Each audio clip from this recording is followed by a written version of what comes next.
ജയിലിൽ നിന്ന് ഫോൺ വിളിച്ച കേസിൽ പൾസർ സുനിയുടെയും സഹതടവുകാരുടെയും കസ്റ്റഡി കാലാവധി നാളെ അവസാനിക്കും. ഇവരുടെ മൊഴിയിൽ വൈരുദ്ധ്യം തുടരുന്നത് അന്വേഷണ സംഘത്തെ വലയ്ക്കുകയാണ്. കേസിലെ ഗൂഢാലോചന സംബന്ധിച്ച് കൂടുതൽ പേരെ ആലുവ പോലീസ് ക്ലബ്ബിൽ വിളിച്ചുവരുത്തി ചോദ്യം ചെയ്യുന്ന നടപടികൾ തുടരും. ദിലീപുമായും നാദൃഷിയുമായും സാമ്പത്തിക പങ്കാളിത്തമുള്ള കൂടുതൽ പേരെ ചോദ്യം ചെയ്യുന്നത് തുടരാൻ പോലീസ് തീരുമാനിച്ചിട്ടുണ്ട്.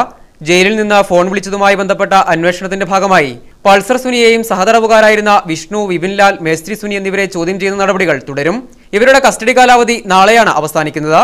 അവസാനവട്ട ചോദ്യം ചെയ്യലും പൂർത്തിയാക്കി നിർണായക വിവരങ്ങൾ ശേഖരിക്കുകയാണ് പോലീസിന്റെ ലക്ഷ്യം. പ്രതികൾ പരസ്പര വിരുദ്ധമായ മറുപടികൾ നൽകുന്നതാണ് അന്വേഷണ സംഘത്തെ പ്രതിരോധത്തിലാക്കുന്നത്. ഗൂഢാലോചന വിഷയത്തിൽ ആരോപണ വിധേയരെ നേരിട്ട് ബന്ധിപ്പിക്കുന്ന ശക്തമായ തെളിവുകൾ പോലീസിന് കാര്യമായി ശേഖരിക്കാനായിട്ടില്ലെന്നാണ് സൂചന. ഗൂഢാലോചന ആരോപണത്തിൽ ദിലീപിന്റെ സാമ്പത്തിക ഇടപാടുകൾ സംബന്ധിച്ച അന്വേഷണമാണ് പ്രധാനമായും നടക്കുന്നത്. അതേസമയം പൾസർ സുനിക്ക് സിം കാർഡും ഫോണും ലഭിക്കാൻ സഹായിച്ച മലപ്പുറം സ്വദേശി ഇമ്രാനെ കോയമ്പത്തൂരെത്തിച്ച് തെളിവെടുക്കാനാണ് പോലീസിന്റെ നീക്കം. മീഡിയ 1 കൊച്ചി.